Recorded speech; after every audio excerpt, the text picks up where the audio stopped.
Good afternoon, everyone, and welcome to our webinar. My name is Alistair Dent.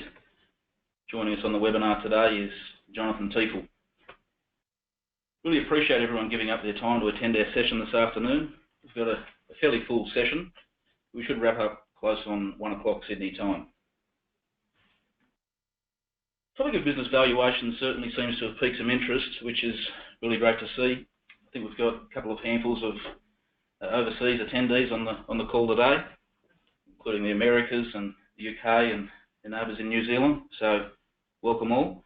We're very thankful to have you all with us, and we trust you'll all get some value out of our presentation. And with that, I'll hand over to Jonathan to kick us off. Okay, thanks, Alistair. So before we start, just a very brief background on who we are. Quantum Advisory is a business advisory and accounting firm. We're based in New South Wales, Australia, with offices in Windsor and Wollongong, and we service clients right around the country. We have clients in every state of Australia, and our core focus is on growth businesses. So rather than just tax and compliance, as you can see by our mission statement there, we're focused on growth businesses. So just before we get into it, we'd just like to share with our clients that we're soon to launch Metric, which is our business intelligence division. Metric will offer advanced business intelligence to help you drive better business decisions, and this will include services such as industry benchmarking, business valuations, risk assessments, and a whole heap more. So keep your ear to the ground, and you'll get further updates on that in coming weeks. So today's topic is a very important one, and one that I believe that every business owner needs to have front of mind. Unfortunately, that often isn't the case, and as a result, you see large chunks of value in a business that are often left unrealised. So the central premise to what we're saying today is that if you want to grow the value of your business, it needs to be by design and not by default. So that's why we have the title of this webinar today, and that's Planning to Win Surefire Strategies to Boost the Value of Your Business. So before we begin, just a quick run through of today's agenda. So today we'll be looking at what your business is worth, so a bit of an overview on business valuations and how it relates to your business. We'll discuss why you need to be thinking about your business value now, even if you're not planning on selling. And then we'll have a bit of a look at the different business valuation methods. We'll also cover the main elements of business value and how they all work together. And finally, we'll spend some time giving you the main strategies that you can use to boost value of your business. So there's plenty of meat in today's content, and hopefully we can hold your attention for the next 30 minutes or so. And as always, we really appreciate your feedback. So you'll see a feedback form pop up at the end of today's session. If you can fill out the form, we'll make the slides available to you. We'll also make available our business value drivers cheat sheet. And with that, I'll hand you back to Alistair. Thanks, Jonathan. So here's a question for you. What is your business worth? Do you have any idea at all? Most of the business owners that I speak to actually don't. So we're going to kick this section off with a quick poll. Hopefully we can find out how many of you actually know what your business is worth. So you'll see it on your screen there. Just please select the option that best describes your situation, and we'll share the results shortly. So when we talk business value, we're not talking about what your business is worth to you. We're talking actual transferable value, and that is what someone would reasonably be prepared to pay you for your business. So we're just seeing those results come in now. Interesting spread of results there. We'll just leave the poll open just for another couple of seconds, and we'll close that and share the results.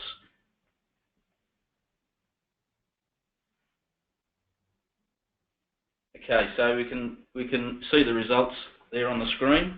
22% have absolutely no idea what their business is worth. 30% not much better.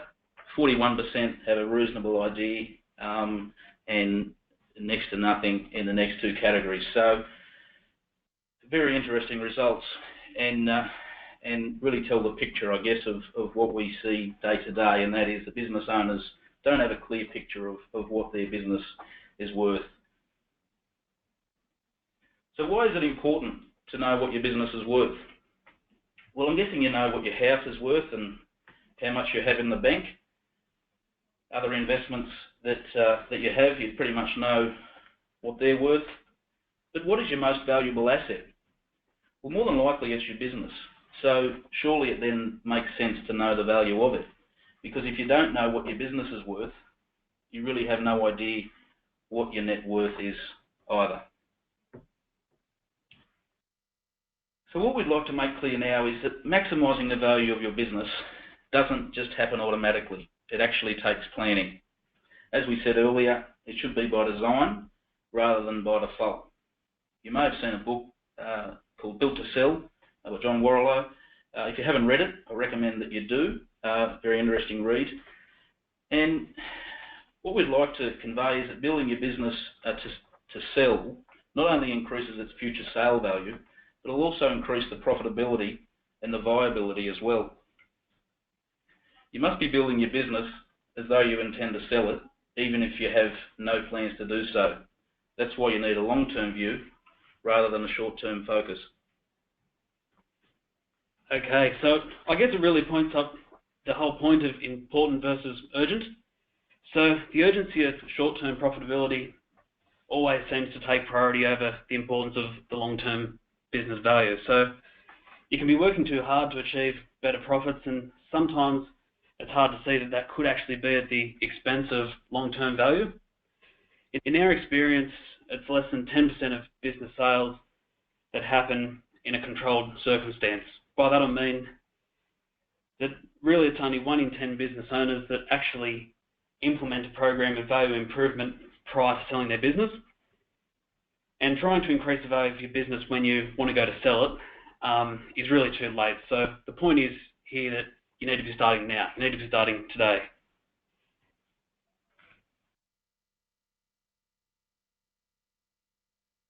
Okay, so now we're just going to have a quick look at different valuation methods.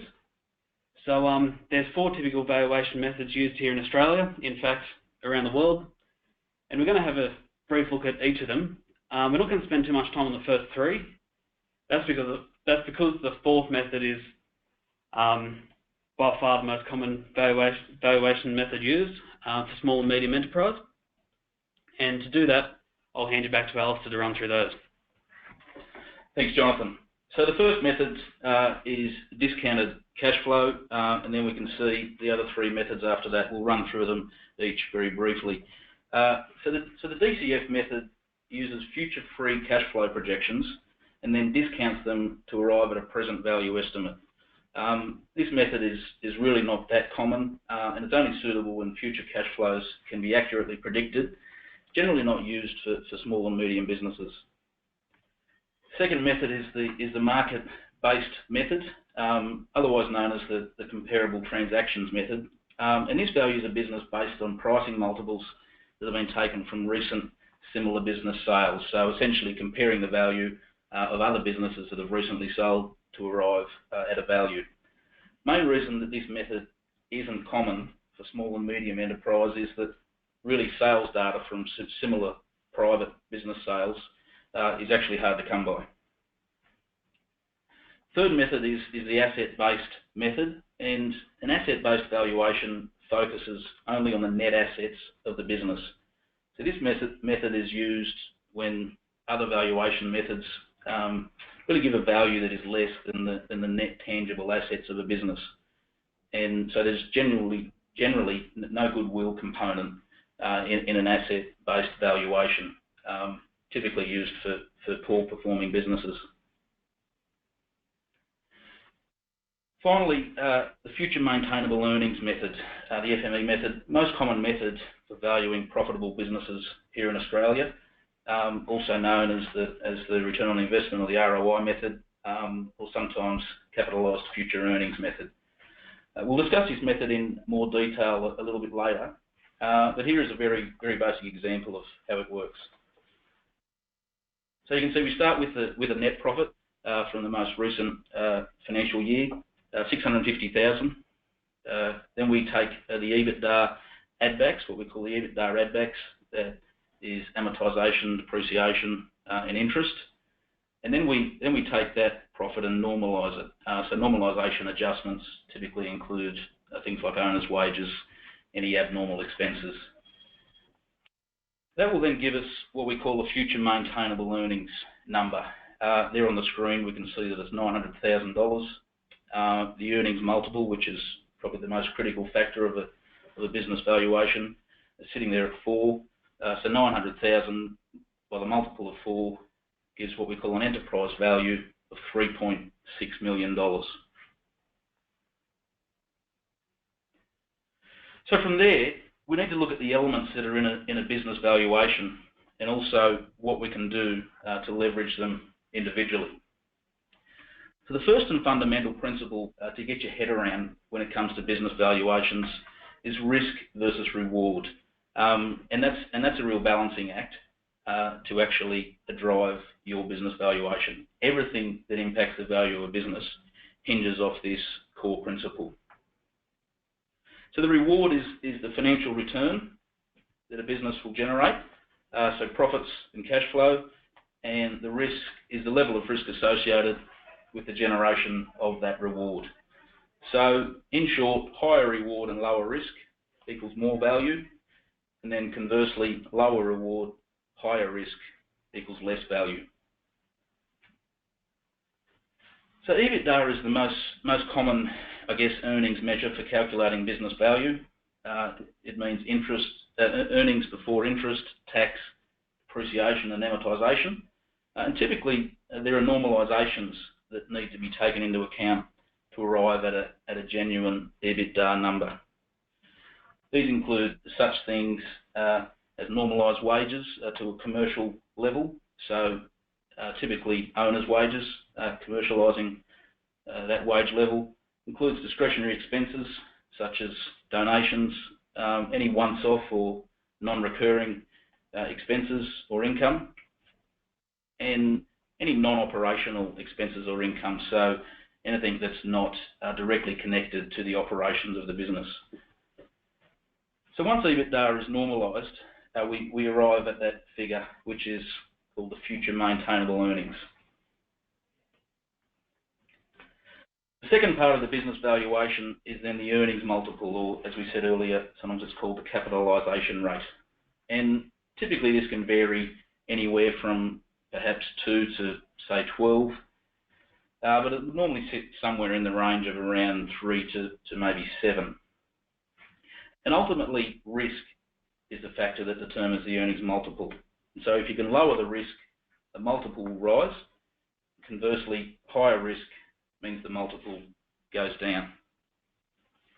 We'll discuss in more detail shortly, but there we have it, the very basic formula. Future maintainable earnings by the earnings multiple will give you your enterprise value.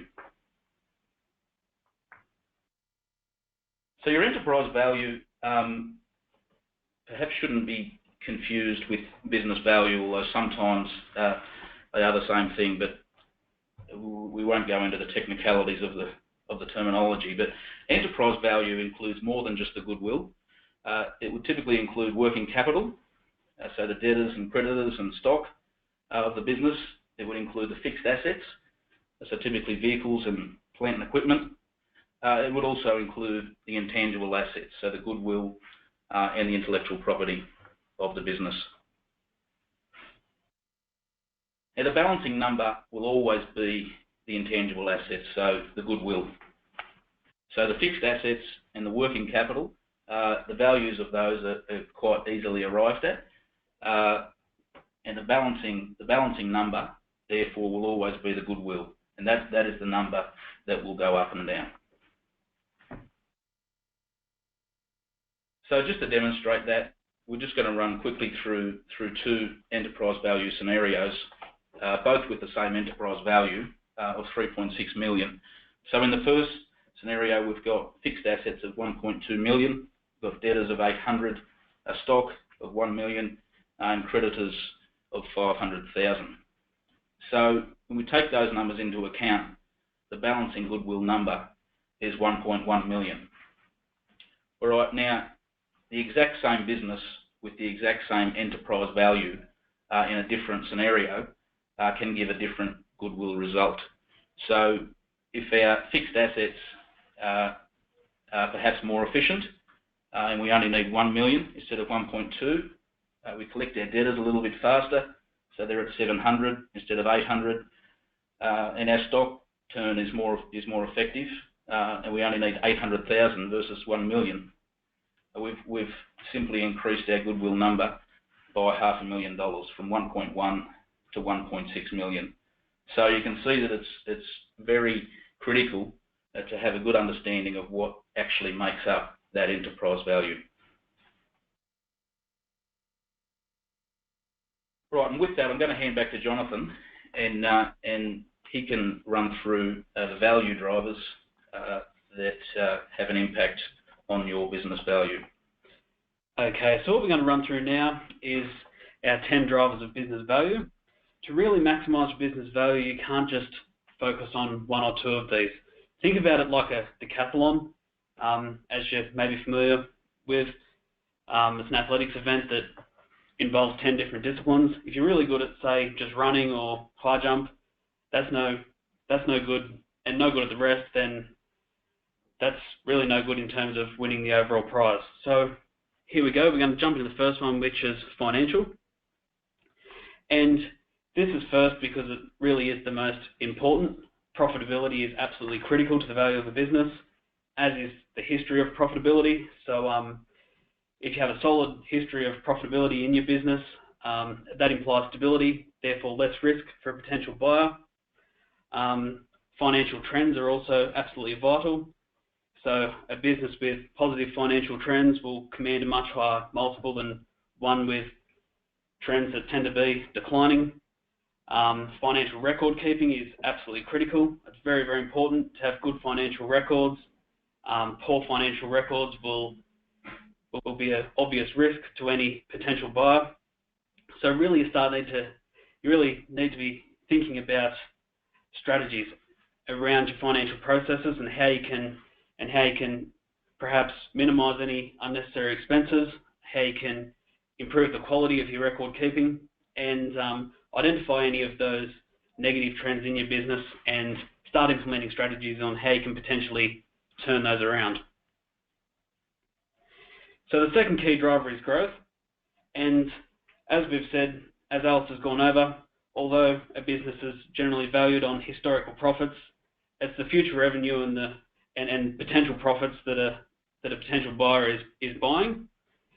So you need to be able to demonstrate that you do have a blue sky business. You need to be able to demonstrate the fact that the business does have solid potential for growth. If you've got any guaranteed income, that will lower your risk and demonstrate the further possibility of growth.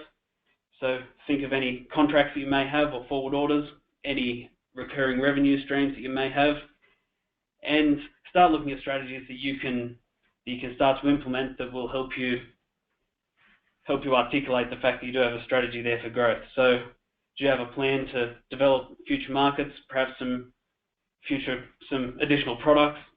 Have you got any plan to perhaps modify any current pricing structures to generate recurring income? Because obviously this will help drive the value of your business. The third driver is independence. Sorry about that. So you need to look at your business and consider how your business treats cash. What's its appetite for cash? Is it a cash cow or is it a black hole? And by that I mean, does it generate cash or does it really suck cash as it's growing? So your working capital ratio is critical to monitor. You obviously need to be looking at what cash your business is using to fund growth, because obviously a business that can fund growth from its profits will have a much lower risk and therefore a much higher multiple. So the fourth point is independence, and this is a critical concept for business owners to get their head around, and it's really looking at, is your business too dependent on any one stakeholder?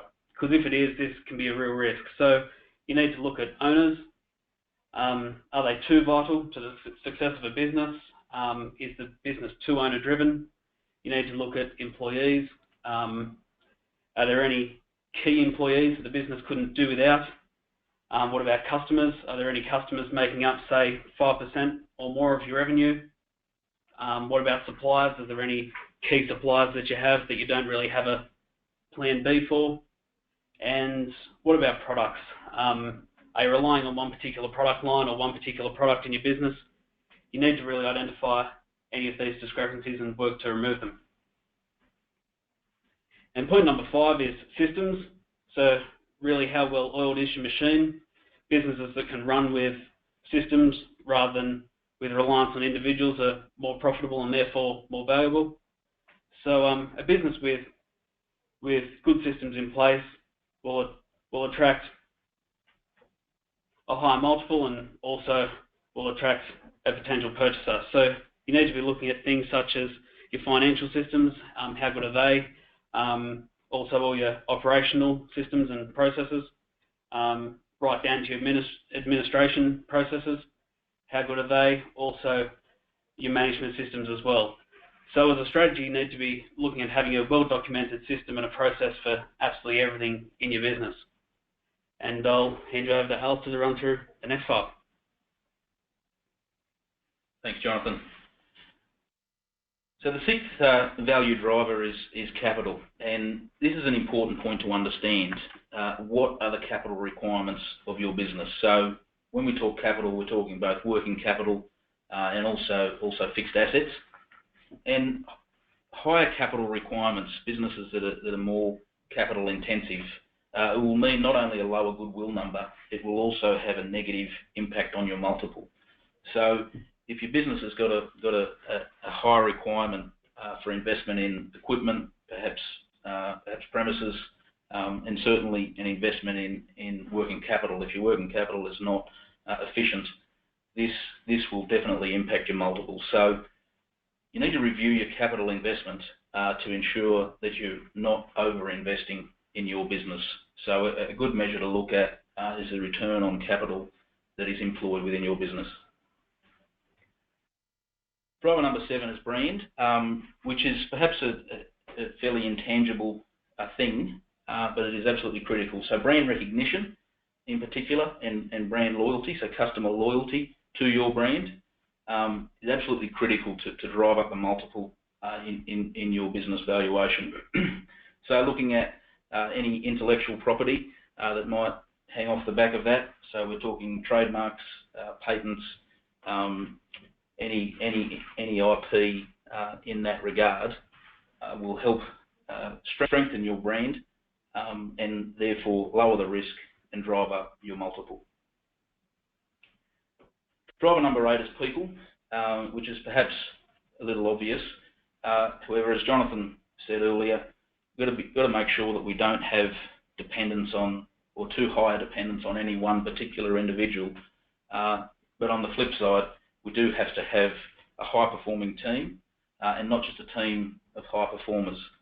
So the engagement level of the people within your business will without doubt have an impact on the multiple that your business will gain. So if you've got a business where your team is perhaps not very engaged, if you've got a high staff turnover ratio, no question at all, this will have an impact on the multiple that you will be able to achieve.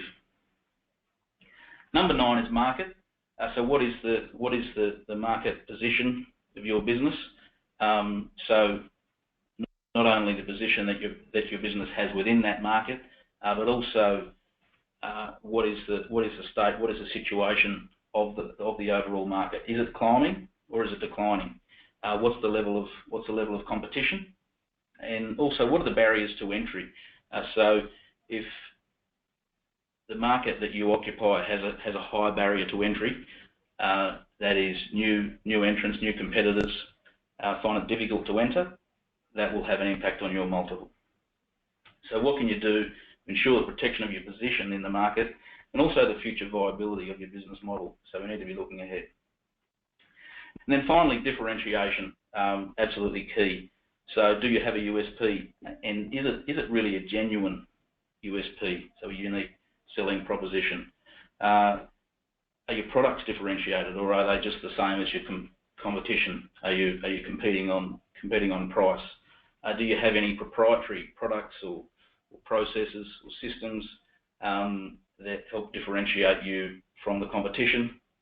So review your competitive advantages, seek to strengthen them, and absolutely widen the gap of differentiation wherever possible.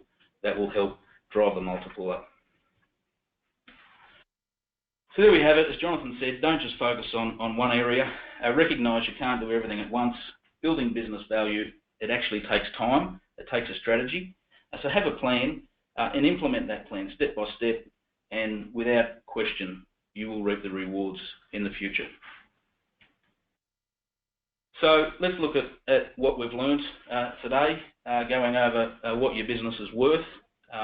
We've looked at why a business valuation is important, and why you need to understand what your business value is on an ongoing basis. And then secondly, having a plan to actually drive the value of your business up. The importance of the long-term game.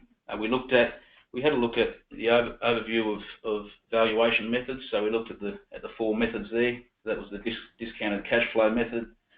We looked at the assets methods, and we also looked at the the future maintainable earnings method, which, as we said, is certainly the most common business valuation method in use here in Australia today. Finally, we looked at the elements that make up the business value or the enterprise value, and what you can do to leverage each of those individual elements to not only improve the value, but also improve your goodwill return. And then finally, the different value drivers that actually have an impact on business value, and what you can do to use those and boosting your business value. So to wrap up, at the finalisation of this session, you will see a feedback form pop up. I would be very glad if you could fill that out. We'll also be able to supply you the slides, and for anybody that fills out the feedback form, we'll also supply the 10 business value drivers cheat sheet. And so to wrap up now, once again, thanks very much for your time. We'd be glad if you could join us again next month. Thank you.